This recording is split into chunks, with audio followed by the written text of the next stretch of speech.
The backlash towards PlayStation's all-digital future continues, and it will never ever stop. It's starting to bombard tweets that literally have nothing to do with the decision, like indie games promotion.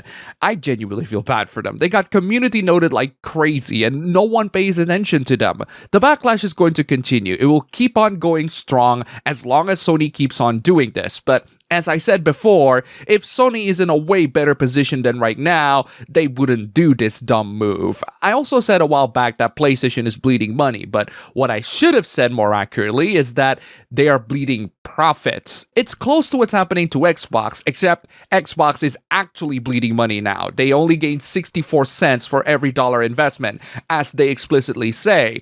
PlayStation does earn more than $1 from their $1 investment. That's not bleeding cash, that's still making profits. However, they used to earn $3 to $5 per $1 investment. Not an accurate figure, but just for illustrative purposes. They expect to earn way more than what they earn right now per dollar. And what they're earning right now is shrinking to the point where there will be a point of equilibrium where every dollar wasted is every dollar earned. Sony discontinues physical copies, not because they want to dominate the games market with their digital copies, or not just because of that at least. They still want to do that, but it's not entirely because of that. PlayStation's profit margins are shrinking, and they have to gain whatever profit margins they can, even if it's at the expense of consumer satisfaction. If you want PlayStation to bring back physical, then PlayStation would have to be successful again, and not make stupid decisions after stupid decisions. But unfortunately, them making stupid investments is way out of our hands. When there is a backlash towards PlayStation,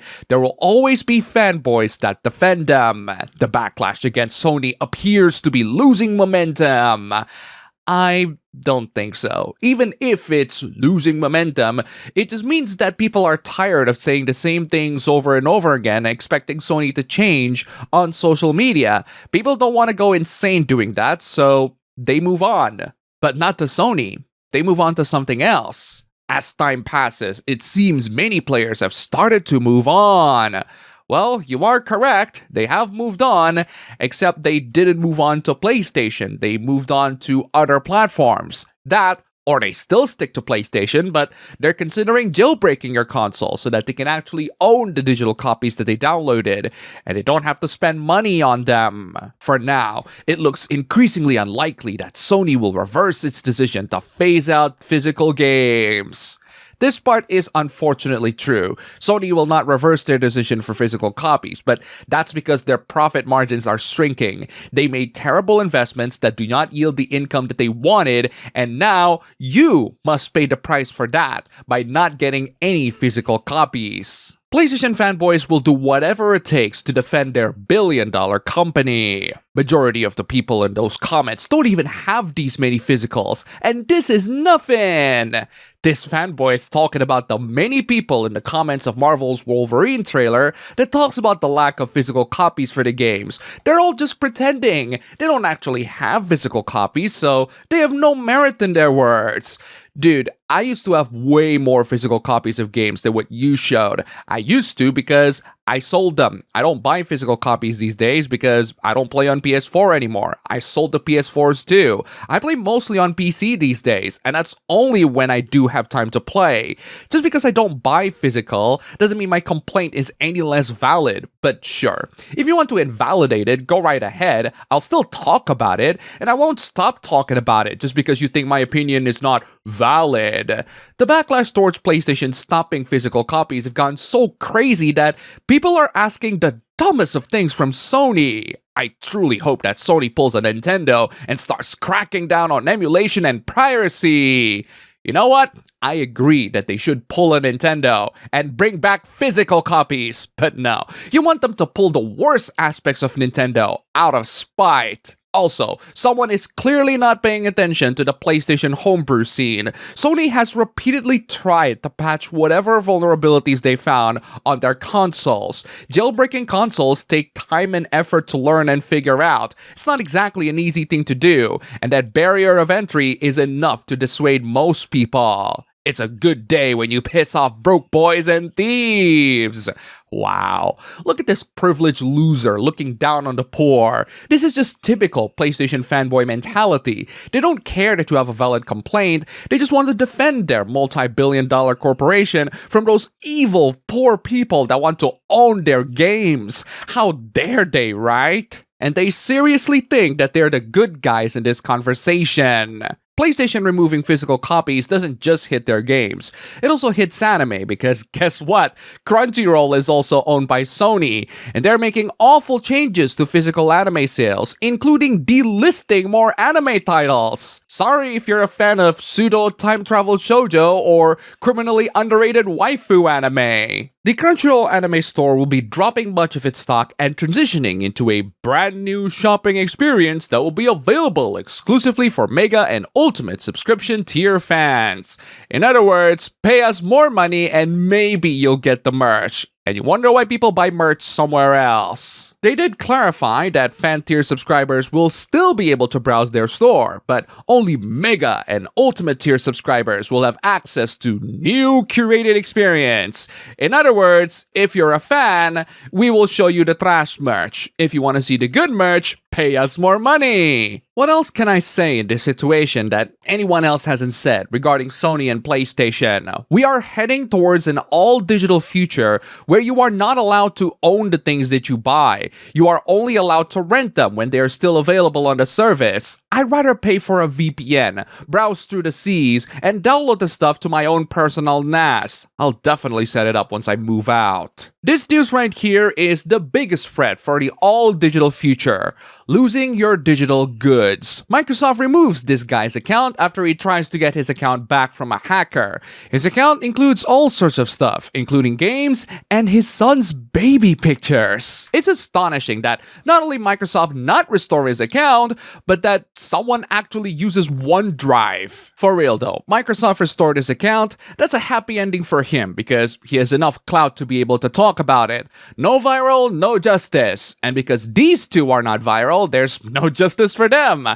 But seriously, why would anyone use OneDrive? Their local backup capabilities are garbage. At least Google Drive lets you mirror the files, which lets you to save the files locally and in the cloud.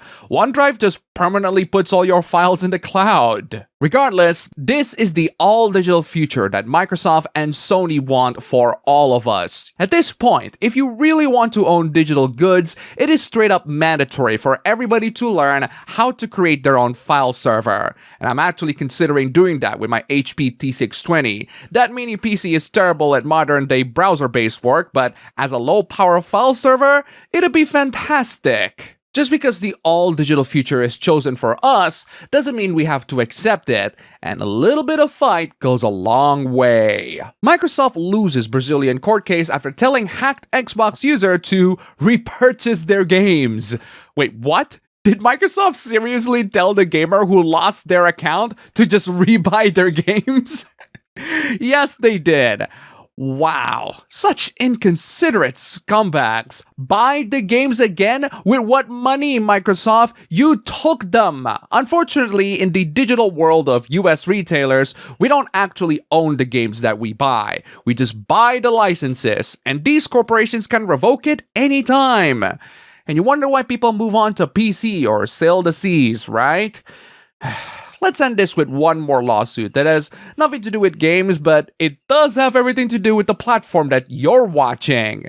This is an interesting lawsuit. YouTube's being sued because their premium feature does not block ads. Well, we did see YouTube offering Premium Lite, which still sees ads on some music videos and shorts, so I guess they want the music labels to have them. They got sued anyway because they're Americans. Of course they'll get sued. The thing is, while I do agree that the Premium Lite offer is stupid, this lawsuit is suing YouTube for something that wasn't really their fault, or at least not entirely their fault. The lawsuit is suing YouTube for sponsor segments being put on videos.